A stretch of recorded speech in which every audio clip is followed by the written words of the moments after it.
Okay everyone, we're going to do an example of an E2 reaction. And you're like, wait, what is that? I don't understand. First, we have our carbon molecule with a hydrogen and a leaving group. And this positioning is very, very, very important. It's called anti. I need my hydrogen and my leaving group to be anti to each other in order for this reaction to happen. Because, God doing their thing. And this carbon molecule is going to react with a strong base, like that, or strong base, like that. But the most important thing to note is that this base is strong, and you know that it's going to be strong because it has this negative charge on it. So what is it going to do? This base is going to take its electrons, and instead of doing a backside attack like you've seen with SN2 reactions, it's going to come over here and take this hydrogen. This hydrogen's bonds are basically going to fold down, make a double bond, while this leaving group is leaving at the exact same time. So you're like, wait, why? How does it all happen at the same time? God. So as this happens, my base is going to grab a hydrogen. So I have my base bonded to a hydrogen. I have my double bond, carbon, and then I have my leaving group hanging out on the side, being all cute. Like that. So this reaction can look kind of scary, but when we do it step by step, it's not as scary. So I have this problem right here. And I'm going to add this structure to a strong base like this. And noting, I need to assess my evaluation. Assess my problem. So I know that my bromine is going to be anti to a hydrogen, but which hydrogen can I take? Well, you can take hydrogens that are bonded to a carbon, one bond away from the carbon that you have, because notice that we have to make double bonded carbon. So I have a carbon right here and a carbon right here that are each a bond away. So that means that this could be a double bond or this could be a double bond, but we're not going to get to that yet, so just hold on. This carbon is attached to 3 hydrogens. This carbon is attached to 2 hydrogens and this CH2, CH2, CH3. So what do I do from here? Okay, this part can let you know how many products you can have based on this elimination reaction. So this carbon has 3 hydrogens, but it doesn't matter which one I take because they'll all make the same answer. But this hydrogen is a wedge and this hydrogen is a dash. So that means that when I turn the molecule to make them planar in order to react with the bromine, it's going to make 2 different answers. And this, ding, ding, ding, is where we get the concept of E and Z isomers. So I know I said that pretty fast, but also note, now that I know how many products I can have, my 1, 2, 3 products, I also know that my bromine, spoiler alert, is not planar. And my bromine has to be planar along with the hydrogen that it's reacting with in order for the problem to take place at all. So I'm going to start with using my number 1 product first, as it is number 1, and then we're going to rotate this carbon like this in order to make my bromine planar. So kind of scary, but this is my carbon with the 3 hydrogens. This is my methyl group right here. And then it's bonded to a carbon, that's this carbon. My bromine is currently a dash, and that means that my hydrogen that's also here is currently a wedge. And then I have this group all out there. Doesn't really matter what it looks like, just for you. So this is what the carbon looks like right now, but when I draw it in its transition state, I need to rotate this molecule because my bromine is not in the plane. And when I rotate it, this carbon, doesn't matter what it does because the hydrogens will still be 3 hydrogens. And this carbon will have my bromine down here. Now it's in the plane.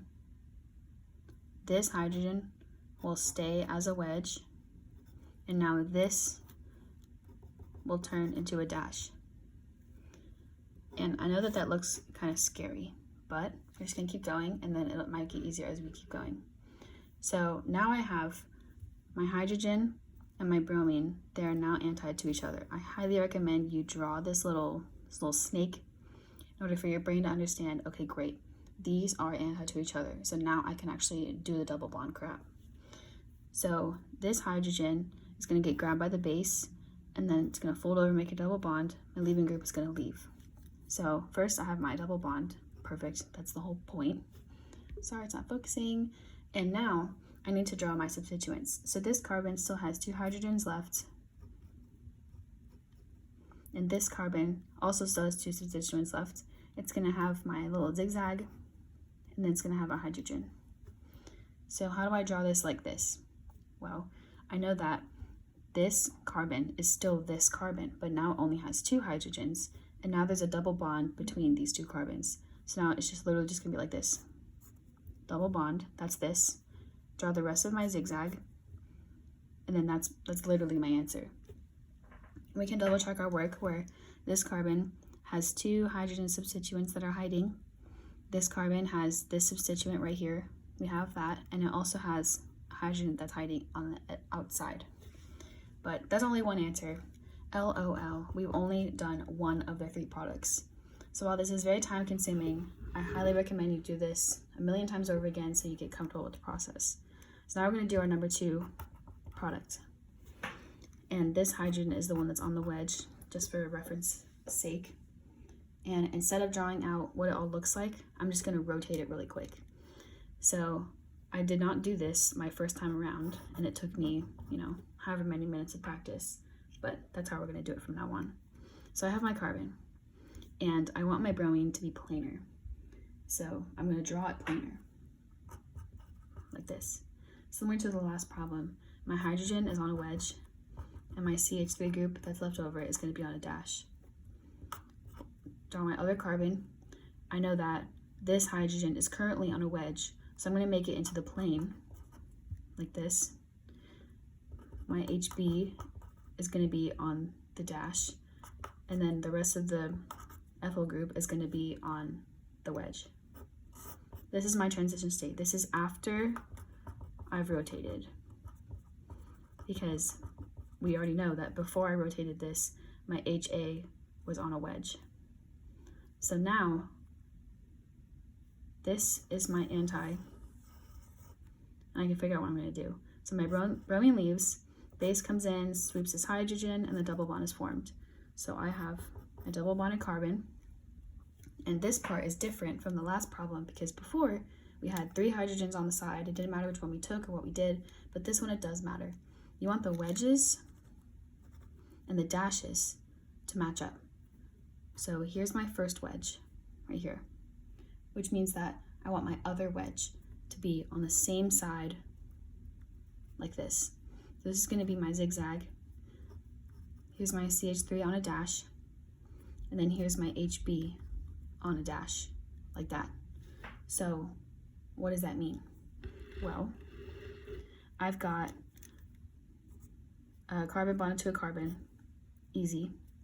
I've got a double bonded carbon, and then I've got my zigzag. So it's going to go down again, up again, down again.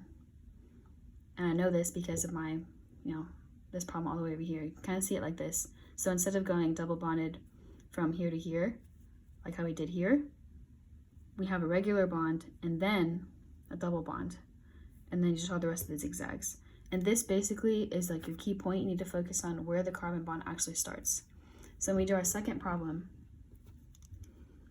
number 3, with my HB hydrogen, I know that this hydrogen is on a dash.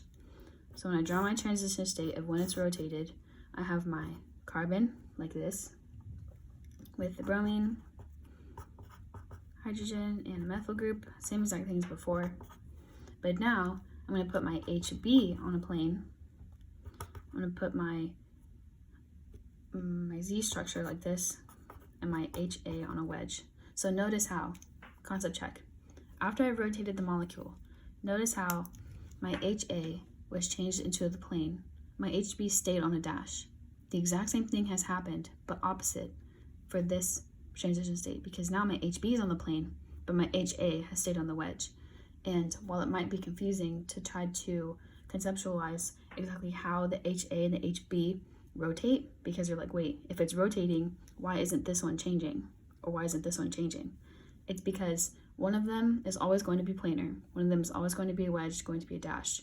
And we know that my other planar kind is this carbon right here, because it is planar to this carbon.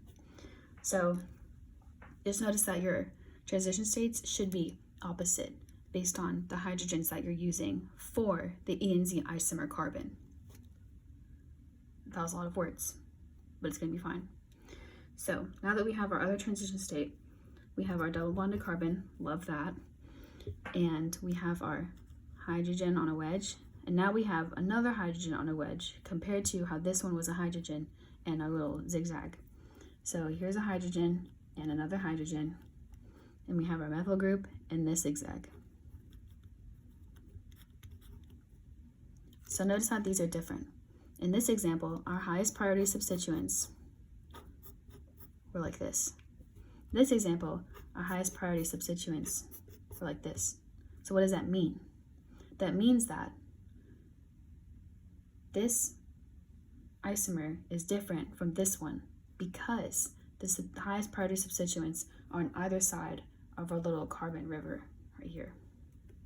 So when I draw this molecule, it's going to look different from this one because my highest priority substituents are on different sides compared to this one. So I have my carbon bonded to a carbon, like that. I have my double bond, like this. And then I have my zigzag that goes like this. So we see that depending on where my hydrogen is on a wedge or a dash, that changes how my answer looks. So conceptually, we've done all this crap, but how do I know? I have 3 products. How do I know which product is going to be the most abundant? So new concept, but very similar. I have a double bonded carbon, and this carbon has 4 substituents, but the number of non-hydrogen substituents constitutes whether it's going to be a major or a minor product. So if I have 1 non-H, then it's probably not going to be major. But once I start getting higher to 2 non-H, 3 non-H, 4 non-H, which is basically, as you know, the highest number of non-hydrogen substituents you can get, that's going to be my major product. So when I flip back over and I see the products that I have, this stuff has 1 non-hydrogen substituent, and these both have 2 non-hydrogen substituents. So that since these are tied, these are both going to be major products, and this one is going to be my minor product. And this is important because when we do elimination reactions, the point of doing elimination is in order to get one specific product. And depending on what my original molecule starts with and the base that I react it with, that constitutes how my answer is going to look at the end. So that was an E2 reaction in a nutshell. And when we compare it to SN2 reactions, sorry, I keep going over a little bit. We're gonna look at our energy diagram and kind of make it all make sense. So here's my energy going up, and I have my starting point and my ending point.